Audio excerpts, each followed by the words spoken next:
जटाओं से है जिनके जल प्रवाह माते गंग का, गले में जिनके सज रहा है हार विष्णुचंग का। डमट डमट डमट डमरू कह रहा शिव शिवम, तरल अनल गगन पवन धरा धरा शिव शिवम। ओम नमः शिवाय। प्रिय भक्तगण, आज हम त्र्यंबकेश्वर ज्योतिर्लिंग कथा का श्रवण करेंगे। त्र्यंबकेश्वर महादेव अपने आप में बड़े ही अनूठे और निराले हैं। यह एकमात्र ऐसा मंदिर है जहां ब्रह्मा, विष्णु, महेश तीनों एक साथ लिंग रूप में विराजमान हैं। इनकी दर्शन मात्र से काल सर्प दोष मिट जाता है। इस ज्योतिर्लिंग की महिमा का गुणगान शिव पुराण के कोटि रुद्र संहिता के 24, 25 और 21वें अध्याय में मिलता है। यहाँ पर माँ गंगा ने दोबारा माँ गोदावरी के रूप में अवतार लिया था। हिंदू पौराणिक कथाओं के अनुसार यह माना जाता है कि भगवान शिव ने मानव जाति के पापों को नष्ट करने के लिए स्वयं त्र्यंबकेश्वर ज्योतिर्लिंग के रूप में प्रकट हुए थे। प्रिय भक्तों, श्री सूत जी कहते हैं कि हे नर नारी, अपने अथाह कष्टों से मुक्ति पाने हेतु आप भगवान शिव शंकर भोलेनाथ रूपी त्र्यंबकेश्वर ज्योतिर्लिंग की महिमा को अवश्य सुने। पापों से मुक्ति के लिए इससे सरल उपाय और कुछ भी नहीं है। जो मनुष्य महादेव की महिमा व कथा को भक्ति भाव पूर्वक मन में संदेह लिए बिना सुनता है, कहता है और विश्वास रखता है, तो महादेव उसके पापों से उसे मुक्ति दिलाते हैं। भोलेनाथ को स्मरण मात्र से सुख संपन्न हो जाती है। बस आवश्यकता है तो उन्हें सच्ची श्रद्धा से सुनने और पुकारने की। तो चलिए भक्तगणों, हम भी श्री सूत जी महाराज के वचनों का अनुसरण करते हुए त्र्यंबकेश्वर महादेव की कथा का श्रवण करते हैं और अपने तन मन को पाप मुक्त और पवित्र करते हैं। प्रिय भक्तों, इससे पहले आप हमारे चैनल को सब्सक्राइब कर लीजिए, लाइक करिए, शेयर करिए। और हाँ, हम आपसे एक सवाल करते हैं जिसका जवाब हमारे इस कथा में है। आपको कथा को ध्यान से सुनना है और उसका जवाब बहुत ही ईमानदारी पूर्वक देना है। तो हमारा प्रश्न है, वो कौन सा पर्वत है जहाँ पर माँ गोदावरी का उद्गम स्थान माना जाता है? तो चलिए आगे बढ़ते हैं कथा की तरफ। शिव पुराण में जो कथा वर्णित है, हम उसे आपको सुनाने जा रहे हैं। श्री सूत जी कहते हैं, हे ब्राह्मण, अब मैं आप सभी को त्र्यंबकेश्वर ज्योतिर्लिंग की महिमा सुनाता हूँ।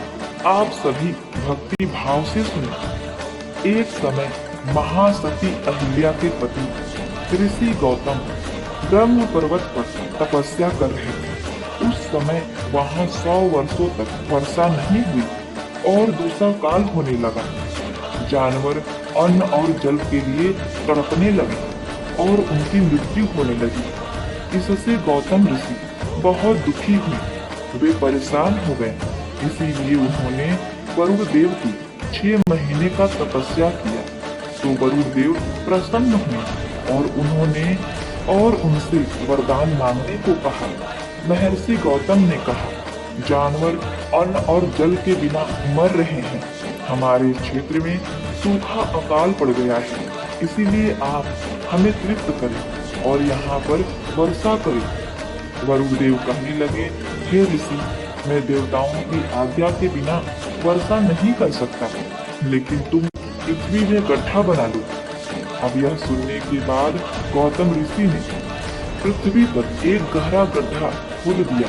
वरुण देव ने गड्ढे में पानी भर दिया और कहने लगे, हे ऋषि, मेरी महिमा इस जल से भरे गड्ढे को कभी सूखने नहीं देगी। यह कुंड कभी भी खाली नहीं रहेगा, अथाह जल से भरा रहेगा। इस प्रकार भगवान वरुण देव की कृपा से गौतम ऋषि को पानी मिला और जानवर पक्षी पानी पीकर अपने आप को संतुष्ट महसूस करने लगे। और उसी जल से पेड़ पौधे आदि हरे भरे हो गए।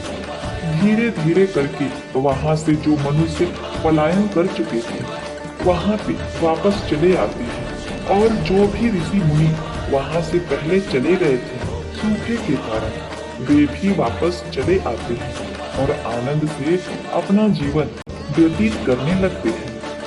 एक समय जब गौतम ऋषि के शिष्य जलकुंड से पानी लेने गए तो अन्य ऋषियों की पत्नियों ने शिष्यों को पानी लेने से रोक दिया और कहा, पहले हम यह पानी लेंगे, फिर जब आपको पानी लेना होगा तब आप पानी ले लीजिएगा।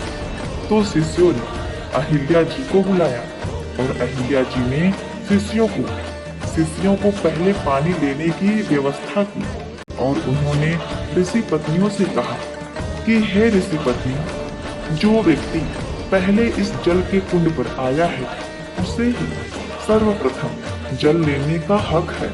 तो ऋषि की पत्नियां क्रोधित हो गईं और उन्होंने अपने पत्नी को बात को ज्यादा चढ़ा बढ़ा कर कह दिया। इसीलिए फिर ऋषियों ने गौतम ऋषि से बदला लेने के लिए गणपति जी की पूजा की। तो गणपति जी प्रकट हुए और ऋषियों से आशीर्वाद मांगने के लिए कहा। तो ऋषियों ने कहा, हमें गौतम को अपमानित करने और उन्हें निकालने की शक्ति दो। ऋषियों की मांग सुनकर गणपति कहने लगे, ऋषियों, ऐसे साधु से घृणा करना ठीक नहीं है। याद रहे कि ऋषि ने आपके सुख शांति के लिए जल की व्यवस्था की है, लेकिन वे लोग हट करने लगे। तो गणपति कहने लगे, अभी भी मान जाओ, नहीं तो इसका परिणाम अच्छा नहीं होगा। पर वे ऋषि नहीं माने। अब हार मानकर गणेश जी को उन ऋषियों की बात माननी पड़ी और गणेश जी ने एक गाय का रूप धारण कर लिया। कुछ समय बीतने के बाद गौतम ऋषि उसी स्थान पर आए जहाँ एक दुबली पतली गाय एक ऋषि के रूप में बदलकर आए, जो मृत्यु के कगार पर थी। गाय ऋषि का रास्ता रोक लेती है। यह देखने के बाद ऋषि गौतम को उस पर बड़ा ही दया आ गई। उन्होंने कुछ चारा पानी की व्यवस्था की। जब वह गाय चारा पानी खाने वाली ही थी, तभी अचानक वह जमीन पर गिरकर तड़पकर मर गई। तब उन दुष्ट मुनियों ने गौतम ऋषि पर गौ हत्या का आरोप लगाया और उनका अपमान किया। गौतम ऋषि पर गौ हत्या का आरोप लगाते हुए उन्हें वहां से जाने के लिए कह दिया। इस पर महर्षि गौतम ने उनसे प्रायश्चित के लिए उपाय पूछा। ब्राह्मणों ने महर्षि गौतम से कहा कि तुम 3 बार पृथ्वी की परिक्रमा करो, 1 महीने तक व्रत और ब्रह्मगिरी की 100 परिक्रमा करो तो तुम्हारी शुद्धि होगी। यदि यह ना कर सको तो गंगा जी को यहाँ ले आओ और उनके जल से स्नान करके 1 करोड़ पार्थिव शिवलिंग की पूजा करो। इसके बाद वापस गंगा में स्नान करके फिर 100 घड़ों से पार्थिव शिवलिंग का जलाभिषेक करो। ब्राह्मणों के बताए अनुसार महर्षि गौतम ने कठोर तपस्या की। महर्षि गौतम की तपस्या से खुश होकर भगवान शिव ने उन्हें दर्शन देते हुए ब्राह्मणों द्वारा किए गए छल के बारे में बताया और उन्हें दंड देने की बात कही। इस पर महर्षि गौतम ने कहा कि इनके छल के कारण ही मुझे आपके दर्शन हुए हैं। आप इन्हें क्षमा कर दें और हमेशा के लिए यहाँ विराजमान हो जाइए। इसके बाद भगवान शिव वही गोमती तट पर तप के प्रभाव से शिव जी प्रसन्न हुए और कहने लगे, गौतम ऋषि, आप एक पवित्र आत्मा हैं। आपने कोई पाप नहीं किया है। आप वरदान मांगे। तब ऋषि ने शिव जी से गंगा की मांग की। जब शिव जी ने प्रसन्न होकर गौतम ऋषि का अनुरोध स्वीकार किया और गंगा जी को ऋषि को दे दिया। गौतम ऋषि ने गंगा को गो हत्या के पाप से मुक्ति दिलाने के लिए कहा। तो गंगा जी सोचने लगी कि ऋषि को गौ हत्या के पाप से मुक्त करा के मैं वापस चली जाऊंगी। लेकिन भगवान शिव ने गंगा को आज्ञा दे दी कि जब तक कलयुग है तब तक तुम्हें इसी धरती पर रहना है। तब गंगा जी ने शिव जी से कहा हे प्रभु, तो आपको भी यहाँ पार्वती के साथ निवास करना पड़ेगा। शिव जी ने गंगा की बात मान ली और वहीं बस गए। उसी समय गंगा ने भगवान से पूछा, संसार के सभी प्राणी मेरी महत्ता कैसे जानेंगे? उसी समय ऋषि बोले कि जिस समय बृहस्पति सिंह राशि में प्रवेश करेगा और वहीं रहेगा, उसी समय आपके जल में स्नान करने से भगवान भोलेनाथ के दर्शन करेंगे तो उनके पाप नष्ट हो जाएंगे। यह सुनकर गंगा वहीं गोमती नाम से वहीं बस गई और शिवलिंग त्र्यंबकेश्वर ज्योतिर्लिंग के रूप में प्रसिद्ध हो गए। यहाँ गंगा नदी में पहले ऋषि गौतम ने स्नान संध्या विधि की थी, इसीलिए इसे गंगा द्वारका कहा गया। फिर दूसरे ऋषि स्नान करने आए, तब माँ गंगा वहाँ से अदृश्य हो गई। गौतम ऋषि ने माँ गंगा जी से प्रार्थना की, आप द्रव्यमान हो और ऋषियों को स्नान करने दें। तब माँ गंगा ने कहा कि हे गौतम ऋषि, यदि यह दुष्ट ऋषि माता पार्वती के 100 परिक्रमा करे तो मैं उन ऋषियों को दर्शन दूंगी। तब वे ऋषियों को पछतावा हुआ, अपनी भूल कबूल की तथा माँ गंगा ने उन्हें दर्शन दिया। शिव जी यहाँ त्र्यंबकेश्वर ज्योतिर्लिंग के रूप में ब्रह्मा विष्णु एवं महेश लिंग रूप में वास करने को तैयार हो गए तथा अपने वचना अनुसार गंगा नदी गौतमी के रूप में वहाँ बहने लगी। गौतमी नदी का नाम गोदावरी भी है। दक्षिण दिशा की गंगा कहे जाने वाली नदी गोदावरी का यही उद्गम स्थान है। त्र्यंबकेश्वर ज्योतिर्लिंग के पास 3 पर्वत स्थित हैं, जिन्हें ब्रह्मगिरी, नीलगिरी, गंगा द्वार के नाम से जाना जाता है। इसी ब्रह्मगिरी पर्वत पर गोदावरी नदी का उद्गम स्थल है। प्रिय भक्तों, बाकी सभी ज्योतिर्लिंगों से इसलिए इसे ज्योतिर्लिंग को सबसे विशेष दर्जा दिया गया है। बाकी सभी ज्योतिर्लिंगों में से यह ज्योतिर्लिंग इसीलिए विशेष माना जाता है क्योंकि केवल यही एक ज्योतिर्लिंग है जिसमें भगवान शिव के अलावा ब्रह्मा विष्णु तीनों का वास है। त्र्यंबकेश्वर मंदिर और गांव ब्रह्मगिरी नामक पहाड़ी की तलहटी में स्थित है। इस गिरी को शिव का साक्षात रूप माना जाता है। इस मंदिर का निर्माण काले पत्थरों से हुआ है। इस मंदिर का सत्यापन शैली भी अत्यंत सुंदर और अद्भुत है। यह मंदिर गोदावरी नदी के किनारे स्थित है। त्र्यंबकेश्वर ज्योतिर्लिंग की एक विशेषता यह भी है कि यह आकार में काफी छोटा है, जिसकी वजह से दर्शन के लिए केवल उन्हें शिवलिंग के ऊपर एक शीशा लगा हुआ है, जिससे भगवान के दर्शन करने होते हैं। मंदिर के समीप एक कुंड बना हुआ है और लोगों का मानना यह भी है कि इस कुंड में स्नान करने के बाद अगर कोई शिवलिंग के दर्शन करे तो उसकी सभी मनोकामनाएं पूर्ण होती हैं। यहाँ का एक प्रमुख नियम यह भी है कि गर्भगृह में प्रवेश के लिए पुरुषों को ऊपर किसी भी प्रकार का वस्त्र पहनने की मनाही है। इसके अलावा उन्हें किसी भी प्रकार की चमड़े की वस्तु को अंदर ले जाना भी वर्जित है। प्रिय भक्तों, त्रिनेत्र वाले शिव शंभु के यहाँ विराजमान होने के कारण इस जगह को त्र्यंबक 3 नेत्रों वाली कहा जाने लगा। उज्जैन और ओमकारेश्वर की तरह त्र्यंबकेश्वर महाराज को इस गांव का राजा माना जाता है। इसीलिए हर सोमवार को त्र्यंबकेश्वर के राजा अपनी प्रजा का हाल जानने के लिए नगर भ्रमण के लिए निकलते हैं। आपको बता दें कि सावन का महीना पूरी तरह देवों के देव यानी कि महादेव को समर्पित है और इन दौरान जो भक्त पूरी श्रद्धा भाव से शिव की पूजा अर्चना एवं जलाभिषेक करते हैं तो उनको पापों से मुक्ति मिल जाती है। सावन के इस पावन पर्व में शिव भक्त भारी मात्रा में इस स्थान पर पहुंचते हैं और दर्शन करते हैं। त्र्यंबकेश्वर मंदिर नासिक से लगभग 28 किमी की दूरी पर स्थित है। त्र्यंबकेश्वर मंदिर हिंदुओं के पवित्र और प्रसिद्ध तीर्थ स्थल में से एक है। यह भारत में स्थित भगवान शिव के 12 ज्योतिर्लिंगों में 10वां स्थान रखता है। यह मंदिर भारत के महाराष्ट्र राज्य के नासिक जिले में स्थित है। इस मंदिर के निर्माण की बात करें तो इस प्रसिद्ध मंदिर का निर्माण नाना साहेब पेशवा ने करवाया था। का निर्माण 1755 से शुरू हुआ था, जो 1786 तक पूर्ण किया गया।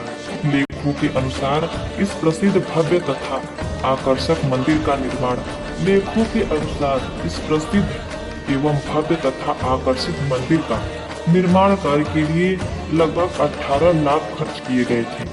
कहा जाता है कि त्र्यंबकेश्वर मंदिर का निर्माण काले पत्थरों से किया गया है। इस मंदिर का निर्माण कार्य बहुत ही अद्भुत, अनोखा तथा आकर्षित है। यह मंदिर का भव्य इमारत सिंधु आर्य शैली का अद्भुत उदाहरण है। इस मंदिर के गर्भगृह में देखने के पश्चात सिर्फ आंख ही दिखाई देती है, न कि लिंग। यदि ध्यानपूर्वक देखा जाए तो 1 इंच के 3 लिंग दिखाई देती है, जिसे त्रिदेव लिंग कहा जाता है, जो ब्रह्मा विष्णु महेश का अवतार माना जाता है। भगवान शिव के 12 ज्योतिर्लिंगों में से इसे अन्य ज्योतिर्लिंगों की तरह पवित्र और वास्तविक माना जाता है। आइए जान लेते हैं त्र्यंबकेश्वर भगवान की सवारी के बारे में, जो कि बहुत ही अद्भुत और शाही सवारी होती है। त्र्यंबकेश्वर मंदिर की पूजन विधि में उज्जैन और ओमकारेश्वर ज्योतिर्लिंग की भांति त्र्यंबकेश्वर महादेव की एक राजा की भांति प्रत्येक सोमवार को शाही सवारी निकलती है। त्र्यंबकेश्वर महाराज के पंचमुखी सोने के मुखौटे को पालकी में बिठाकर गांव में भ्रमण कराया जाता है। पुराणों के अनुसार कहा गया है कि गांव में घूमने के पश्चात उस सारवत घाट तीर्थ में स्नान कराया जाता है। पुराणों के अनुसार गोदावरी नदी पहले गायब हो जाया करती थी। उस वक्त कुंठ वह स्थान है जहां गौतम ऋषि ने गोदावरी नदी को अपने तप के बल से एक कुशा से बांध दिया था। तभी से इस स्थान पर कुशावट नामक कुंड है। इसके बाद मुखौटे को वापस मंदिर में लाकर हीरे जड़ित स्वर्ण मुकुट पहनाया जाता है। इस यात्रा में एक अद्भुत दृश्य देखने को मिलता है। बता दें कि भगवान भोलेनाथ का यह मुकुट सोने और हीरे माणिक से जड़ा हुआ है। त्र्यंबकेश्वर ज्योतिर्लिंग नासिक के पास गोदावरी तट पर स्थित है। इस मंदिर में लोग काल सर्प दोष के निवारण के लिए विधि पूजन और व्रत करते हैं। ब्रह्मगिरी को शिव स्वरूप माना जाता है। नीलगिरी पर्वत पर नीलांबिका देवी और दत्तात्रेय गुरु का मंदिर है। वहीं गंगा द्वार पर्वत पर देवी गोदावरी या गंगा का मंदिर है। त्र्यंबक शहर पवित्र गोदावरी नदी का स्रोत भी है, जिसे भारत की सबसे पवित्र नदियों में से एक माना जाता है। माना जाता है कि यह नदी गंगा नदी का रूप है और गोदावरी में डुबकी लगाना हिंदुओं के लिए अत्यधिक शुभ माना जाता है। हिंदू पुराण कथाओं के अनुसार यह माना जाता है कि भगवान शिव ने मानव जाति के पापों को नष्ट करने के लिए त्र्यंबकेश्वर ज्योतिर्लिंग के रूप में प्रकट हुए थे। त्र्यंबकेश्वर दुनिया के सबसे बड़े धार्मिक आयोजनों में से एक कुंभ मेले के लिए भी प्रसिद्ध है।